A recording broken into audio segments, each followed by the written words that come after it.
Bonjour, je suis Emmanuel Jeanbrun. Bonjour, je suis Pierre-Louis Rivière. Nous nous retrouvons à l'occasion des Journées du patrimoine. Et donc ce sont des journées un peu particulières puisqu'elles sont perturbées par les virus divers et variés. Pour vous présenter donc ce livre qui est Noëlla et 7 pièces de théâtre pour Marmaille. Donc en quoi est-ce que ce livre peut concerner le patrimoine, Pierre-Louis ? Alors il me semble que le travail du théâtre Vollard, qui dure depuis un certain temps, fait maintenant un petit peu partie du patrimoine, et on connaît peu les pièces de théâtre pour enfants que le théâtre Vollard a fait depuis le début. Il a eu toute une production à la destination du jeune public. Mais en quoi ça intéresse encore ce jeune public, Emmanuel ? On a constaté qu'il y avait beaucoup de contes pour enfants et très peu de petites pièces de théâtre pour un peu faire du théâtre à l'école ou bien faire du théâtre dans le secteur de l'animation. Et on s'est dit que ça serait intéressant de mettre à disposition des jeunes et puis des enseignants un recueil de petites pièces de théâtre qui peuvent servir aussi d'initiation à l'art dramatique. C'est donc on va dire un outil pédagogique à la disposition. Il faut dire quelques mots de la langue aussi, puisque ce livre a cette particularité d'avoir le texte en créole, page de gauche, et en français, page de droite. Ce qui fait que chacun peut choisir sa langue en toute indépendance. Alors c'est en vis-à-vis, pour que aussi que le petit Réunionnais puisse bien comprendre le français et le petit oreille puisse bien comprendre le créole.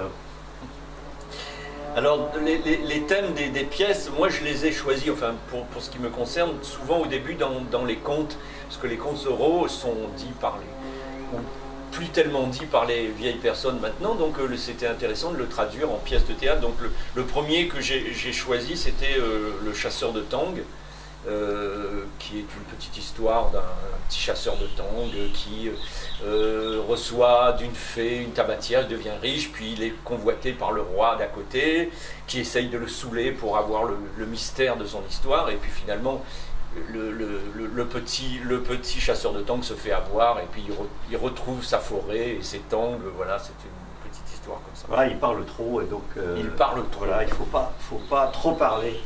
C'est ce que raconte cette histoire. Noëlla pour moi, c'est l'histoire de cette jeune adolescente dont la maman dépense trop, elle dépense de l'argent qu'elle n'a pas malheureusement, donc c'est de la surconsommation.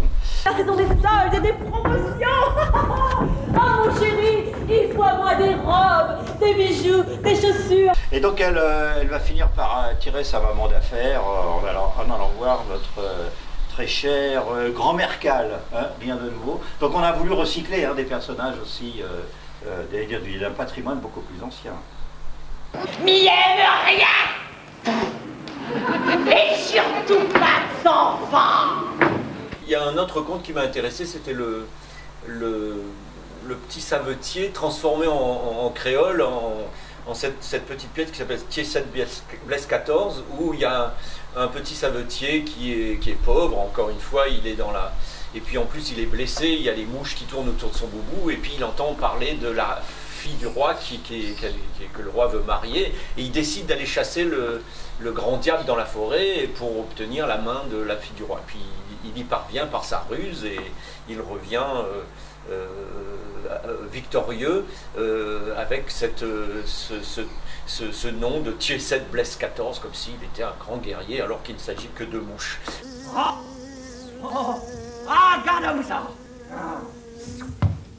On a vu ça comment il coupe? Oui. Eh ben mon camarade, nous la gagne la tremblade. Enfin, et là il revient victorieux, il épouse la fille du roi. Comme quoi, on peut commencer petit dans la vie et finir plus grand. Bon, moi, c'est Nelson et le volcan. Donc, Nelson, c'est un petit bonhomme qui, avec son ancien patron, Ouaret, veulent conquérir des terres nouvelles sur un volcan tout neuf qui surgit au sud de l'île de la Réunion. Ensuite, j'ai le mariage de Mascarin. Mascarin, c'est intéressant parce que c'est une sorte d'arlequin local et qu'on va retrouver plus tard dans la pièce Marie-Décembre, par exemple. C'était des comédies un peu masquées, puisque à l'époque, on a démarré en faisant du théâtre de masque. À propos de théâtre de masque, on retrouve deux valets comme ça dans cette pièce qui parle du patrimoine aussi un peu mythique de la Réunion, donc Madame des Bassins. C'est la malle de Madame des Bassins. Madame des Bassins vient de mourir et deux valets sont obligés de monter la malle au grenier parce qu'on range les affaires de Madame des Bassins. Et ces deux valets, un homme et une femme, se disputent évidemment, chacun a un point de vue sur la Madame des Bassins. Il y en a une qui dit que c'est une horrible femme, l'autre qui dit que c'est une admirable providence. Et donc ils se disputent tout le long de l'escalier, la malle s'ouvre, ils sortent des arguments et des témoignages pour l'un ou l'autre, l'une ou l'autre thèse, et en fin de compte, ils arrivent en haut, toujours en dispute, et c'est l'apparition d'une grand-mère cale, tonitruante, encore elle, qui vient les mettre d'accord et qui termine la pièce. Alors, Tison la Père Bébête, en fait, c'est ma première pièce de théâtre. C'est un truc très ancien. C'est pareil, une histoire un peu dans le style comédie italienne, où deux valets se disputent un gros poulet et font face à un fantôme. Et puis pour finir, José, on retrouve notre petite Noëlla. Et là c'est plus sérieux, puisque José, c'est le nom du beau-père qui a, on va dire, des mains baladeuses. Donc voilà, comment se tirer d'affaire dans la famille, dans les familles où ce genre de choses arrive. Madame Canard, à moi-même ton désert. Voilà, Pierre-Louis, on ne fait pas que du théâtre pour enfants ou des choses pour enfants, on fait aussi des... Nous sommes romanciers tous les deux. Est-ce que tu peux nous présenter quelque chose de tout chaud qui vient de sortir? Voilà, un roman qui sort enfin après des mois et des mois de recul à cause du coronavirus. Donc le livre qui aurait dû sortir en février, puis en mars, puis en mai, puis, etc., va sortir bientôt. Il sera en librairie, je pense, au mois d'octobre. Donc ça s'appelle Vertige. C'est un petit roman de genre où il y a à la fois une histoire plus ou moins policière et une histoire de fantôme. Voilà. Ah.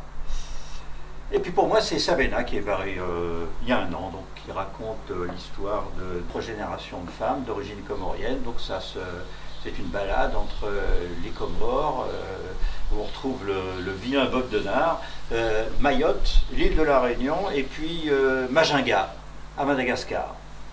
Nous vous quittons là-dessus et nous vous donnons rendez-vous pour des dédicaces et puis de nouveaux rendez-vous littéraires. Bientôt, je l'espère. Qui ne manqueront pas de survivre à la pandémie. À bientôt.